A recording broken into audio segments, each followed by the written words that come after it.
Maulana awafariji. Kwa muhtasari tu, kwamba wale ambao ni weledi wa lugha ya Kiingereza mtasema kwa muhtasari. Today we are gathered here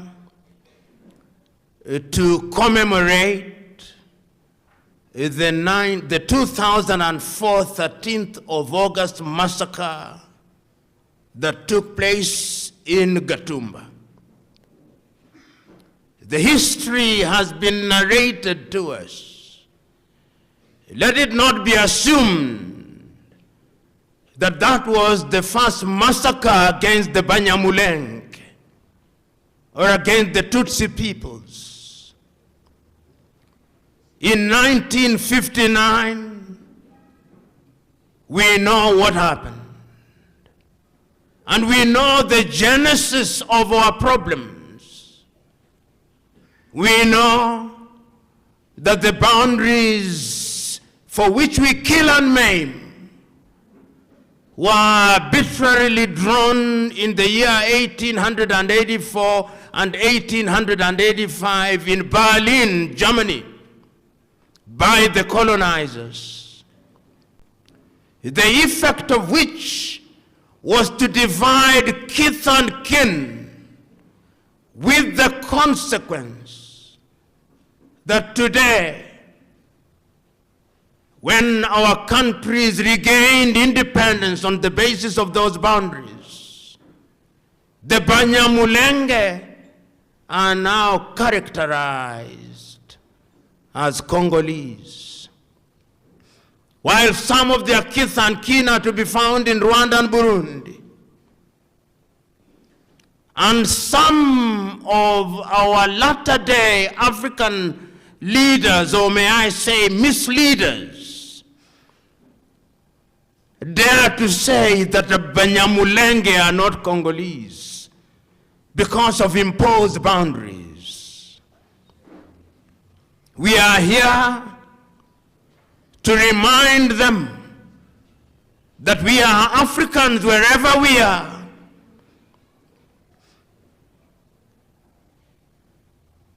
and that we owe each other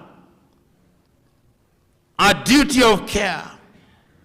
When we talk about Ubuntu, we mean that you are because I am. I may have been born in the physical location of Congo or Rwanda or Burundi, but if I choose to live in Nairobi, I should be respected. We live in a region where we have the East African community, now comprising 8 countries. Our declared agenda is to make East Africa one country, and ultimately the continent of Africa one country.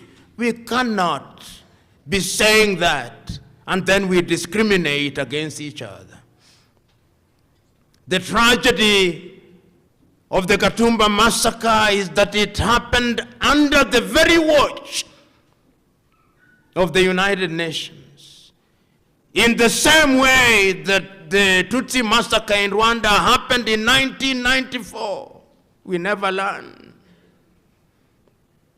And the tragedy is that the perpetrators are known, they are alive and well. And the methods they use to kill and maim are the most primitive. They burn, they suffocate, they rape to death, they disembowel. What for? But history has demonstrated that when we allow impunity, then the same thing will be repeated again. We are gathered here, therefore, not only to commemorate our lost kith and kin and those who survived and are maimed psychologically or otherwise, but we are here to remind the world that the story of Gatumba, like all other massacres, cannot be concluded until and unless those who are perpetrators are punished. We are here to remind the world that the thing has not been finished, because as I speak to you here on the 13th day of August, the year 2025, the killings are going on. Where is the East African community? Where is the African Union? Why do we humiliate ourselves by allowing others to come and make peace between us? Why must we go to Doha? Why must we go to Washington to be humiliated? Can't we do it? Are we children of a lesser God that we cannot do it? The leaders who are present here, I urge you that out of this meeting, let there be a resolution. The resolution that will go to the chairman of the East African community, that will go to the chairman of the African Union Commission, that will go to the Secretary General of the United Nations, that will go to the prosecutor of the International Criminal Court at The Hague, demanding that the perpetrators of the massacre in Gatumba and other massacres be dealt with. A specific letter should go to President Tshisekedi Felix of the Democratic Republic of Congo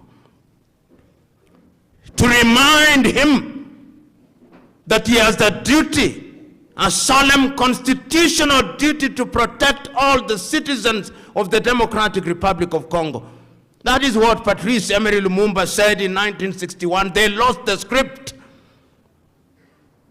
The time is now to remind them. That letter should also go to all the clergy in the Democratic Republic of Congo, for them to demand of the government of the Democratic Republic of Congo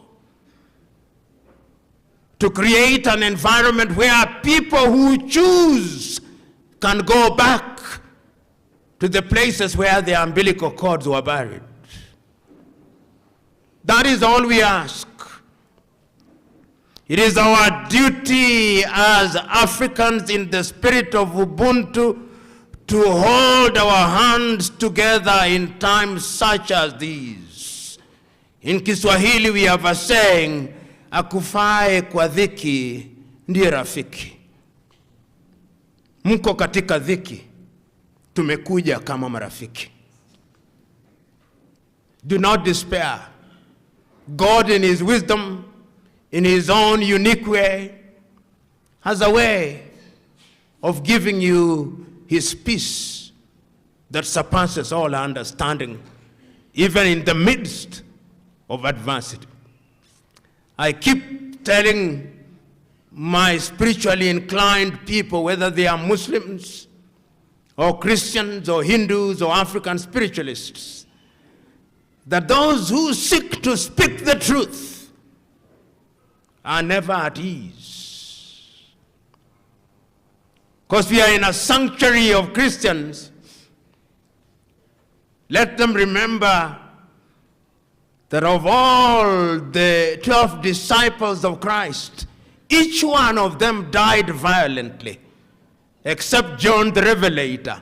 But even he, they tried to boil him in oil, but he was saved. So you and me will suffer.